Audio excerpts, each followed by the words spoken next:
Now on CoastTV News. Paid parking begins this week in Ocean City. A new playground, Lewis unveiling its revamped Canal Front Park playground, bringing fun and accessibility to local families. And now that we've gotten rid of the showers from last night, temps are going to tumble back into the 30s once again, making the chill will make a comeback in our forecast. This is CoastTV News at 5. New signs and increased prices. Good evening. I'm Madeline Overturf. And I'm Charlie Sakaitis. Welcome to our News at 5. We begin tonight with the start of paid parking in Ocean City. From now until Halloween, a long time, right? On Friday through Sunday, you have to pay to park in OC. That expands to every day in the summer. And some big changes have been made in town, with a price hike and the removal of just about all the kiosks in town. Coast TV News reporter Kevin Zapay joins us live in Ocean City. Kevin, people will have to use their phones to pay this summer. Maddie, unless you're parking at the inlet lot, you're going to have to use your phone now to pay for parking. Along with this, there will also be a price hike this summer in Ocean City, something that hasn't happened in years, and it's significant. Hop in your car, park near the beach, and enjoy the waves.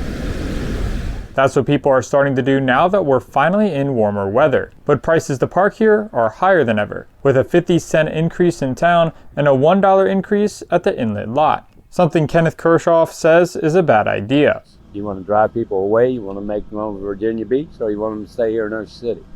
You should make things enticing for them to come here, not try to drive them out. The hikes will go even more this summer, with the current prices in town being bumped up by $1, and paid parking will be every day. According to the Ocean City mayor, these parking price adjustments were primarily for municipal costs and also to keep Ocean City safe and clean. Kenneth Kershaw understands costs are increasing everywhere, but believes this will hurt vacationers. It's really hard for families to come down here as it is nowadays, and to keep upping the parking rate I think it's just ridiculous. Parking is currently free Monday through Thursday as of right now, but as for Friday through Sunday, get ready to pay. The daily paid parking will begin May 23rd in town, and also the prices will be going up then by $1. I'm Kevin Zapay, live in Ocean City, Coast TV News. Ocean City isn't the only coastal town that's increased paid parking rates. Most recently in Dewey Beach, Town Council voted to raise the hourly parking fee to $4 an hour. It was just last year the Town Council increased the rate from $3 to $3.50. In Rehoboth, it was 2024, the city increased the fees from $3 to $4. Now in December, commissioners actually voted to defer a decision on extending the paid parking season there. Rehoboth was thinking about expanding the season to run from May 1st through October 31st instead of the current May 15th through September 15th. This brings us to our Coast TV poll. We want to know, what's too expensive for parking in a coastal town? Let's take a look at the results so far. Take a look at your screen, and 45% say $4, 33% say $5, 9% say $3, and 13% say $2. Kind of all over the place there. If you haven't voted yet, it's pretty easy to do. Just go to coasttv.com or use the Coast TV mobile app. You can even leave us a comment. 2 new positions are being proposed in the Ocean City 2026 budget.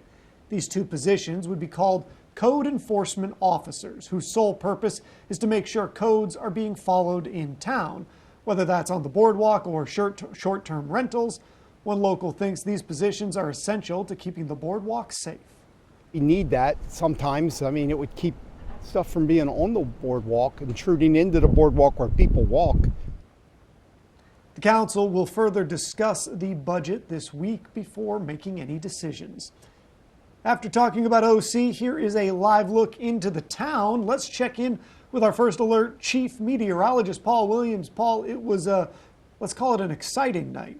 At the very least, it was a stormy evening. It sounds like the beginning of a novel. It was a dark night. It was a stormy night. It was a night in which we had a whole lot of rain, a lot of winds just swirling around. But here's the tally on some of the rain that we actually accumulated. Over 1.5 inches for us in Seaford, close to that in Bridgeville. over an inch in Ellendale, Lewis, Georgetown, as well as Slaughter Beach. We actually had a couple of tornado warnings that popped across our region. Fortunately, we have no reports of any significant damage or any kind of injuries at this point. And so we actually recorded, just like I say, a decent amount of rain in a very short period of time. Now, coming up, we're going to be talking more about when the next wave of rain is going to be hitting our area. Until then, back to you, Maddie. Thank you. In politics, workers are bracing for more cuts across the federal government, this time at Health and Human Services. Employees stood in line for hours outside a building in Maryland, only to find out they no longer have jobs. They found that out when their security badges didn't work. It's part of Secretary Robert Kennedy Jr.'s push to reshape the public health infrastructure. One Democrat is taking a literal stand on the floor. I rise tonight because I believe sincerely that our country is in crisis. And I believe that. Now, Booker began speaking Monday night just after 7, and he is still speaking, shining a spotlight on what he calls a grave and urgent threat from the president's actions. In regional news, a Maryland father was mistakenly deported to El Salvador. The Trump administration conceded that the mistake in a court filing Monday, calling it an administrative error. But the administration says he cannot be returned because he's now in El Salvador's custody. The Maryland man was granted protected status by an immigration judge in 2019. The protected status prohibited the federal government from sending him to El Salvador. Turning our focus closer to home, the Canal Front Park Playground in Lewis is now open after construction was on pause through the winter months. That's due to the cold weather. Coast TV News reporter Emma Aiken is live in Lewis. Emma, the city says the new playground is more accessible for everybody. Charlie, kids were having a blast here at this playground earlier, and there's still some kids running around. If you notice the ground, the city calls this safety surfacing. It's kind of soft and squishy, unlike the mulch of the old playground. And over here we have the merry-go-round that the city says is even wheelchair accessible. The old playground was closed back in October. The city says it no longer met current playground standards and lacked accessibility. The city says they are using $225,000 from the Delaware Outdoor Recreation Park and Trail Grant Program to help cover the estimated total project cost of about $450,000. People in Lewis were sliding into the fun today. I believe that it's wonderful. I like the fact that it's accessible for everyone. Lots of kids were loving this ship sculpture as well, and now that the playground's open, it's smooth sailing from here. Live in Lewis, Emma Aiken, Coast TV News. Also there in Lewis, the basketball courts at Canal Front Park have reopened to the public, so go work on that lefty leaner. And coming up, funding requests, how much money and why the city of Salisbury is asking Wicomico County for its fire service. And after a night of storms prompted by the cold front, we're going to be chilly again for tonight. More on that coming up. Rising auto costs imminent as new tariffs take effect. What it means for drivers, up next. This is Coast TV News at 5.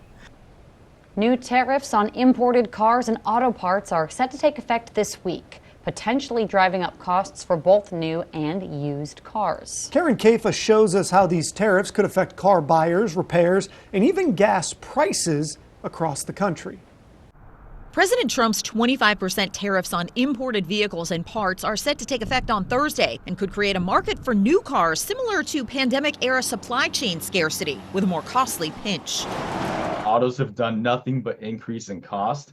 And today we actually have higher interest rates than we did back in the COVID times. Higher auto costs can bring higher insurance costs, which have already skyrocketed in recent years. Tariffs on items like steel and aluminum also set to push the price of auto parts higher. So repairs and used cars could cost more too. If you need to repair your car, it costs you a little more money. Same thing when the dealer takes in a trade-in, they have to recondition the vehicle, they have to repair the vehicle, be selling standards. That will add cost as well. Meanwhile, gas prices have recently pushed higher, but it's more about spring break demand than tariffs right now, according to AAA. Obviously, anytime we talk about tariffs, markets react right away. Potentially retailers could react right away, but we have not seen that in recent weeks.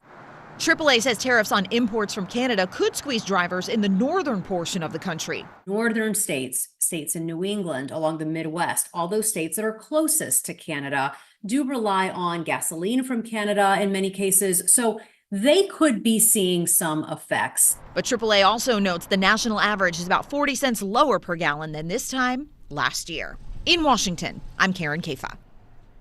And you've just heard the national gas price average, $3.20. Let's give you some prices on Delmarva. The average price of gas in Delaware is $3.08. In Sussex County, that's the same. In Maryland, the average is $3.20. In Worcester County, people are paying $3.17. And looking nationally, in fact internationally, Canada's anger with the White House over rising tariffs can be seen along some highways across the U.S. in the form of these billboards. This is in Cleveland. The billboards are paid for by the Canadian government. They've shown up in other cities, including Atlanta and D.C. Looking at your Bay forecast, we're looking for it to stay a little bit on the cool side for tomorrow morning, but we'll recover to 57 degrees. Then we bump it all the way up to 80 degrees again on Thursday with another round of rain on Friday. Your full forecast coming up in a moment.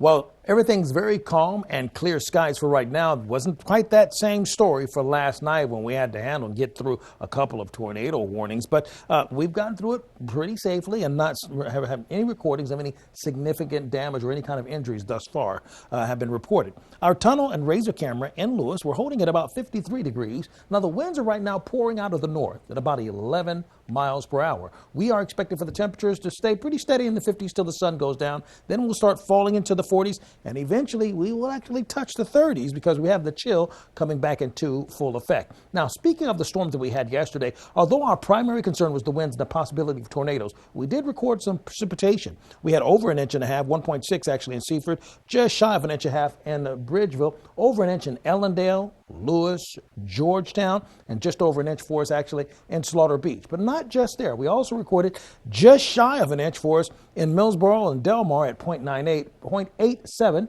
and 0.86 for Bethany Beach and then Dagsboro, and just over half an inch for us actually at the Indian River Inlet. Now, when you begin to kind of think about this, we actually need the precipitation. Think about this.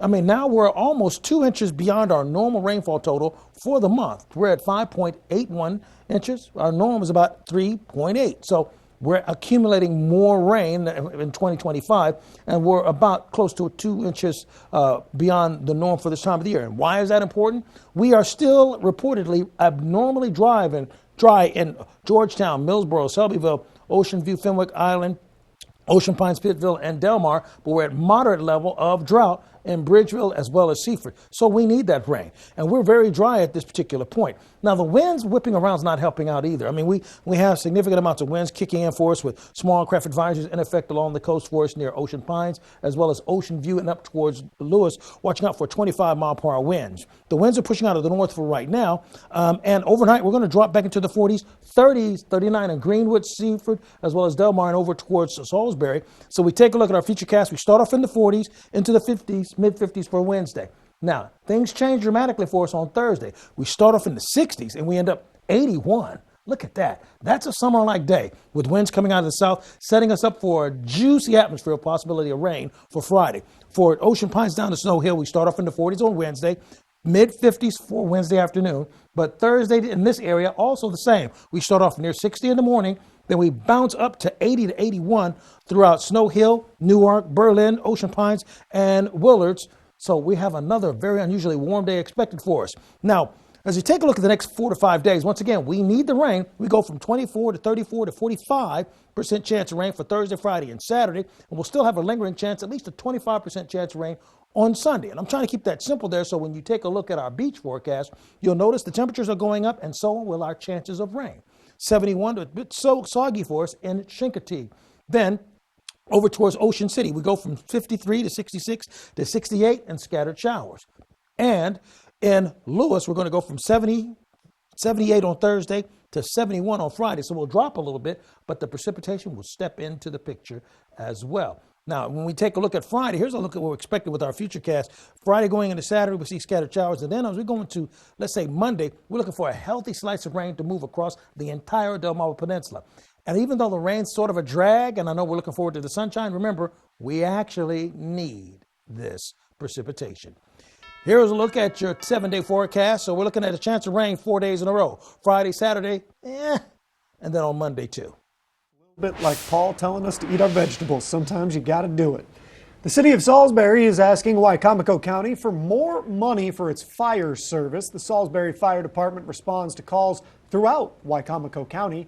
Right now, the city is asking for $2.5 million from the city. Last year, the city and county agreed to $2 million. The city says it needs more money to cover the growing costs of fire and EMS service across the county.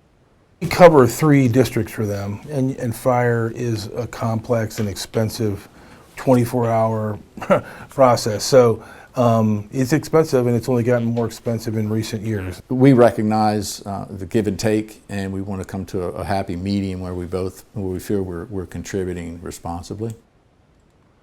The Salisbury Fire Chief will speak before the County Council during tonight's council meeting. The Food Bank of Delaware is receiving an over $27,000 donation this week. Dunkin' Donuts of Greater Philadelphia is donating as part of its annual Roast Hunger program over the holiday period. Now, the big donation is set for tomorrow, April 2nd. That's at the Food Bank of Delaware's Newark location.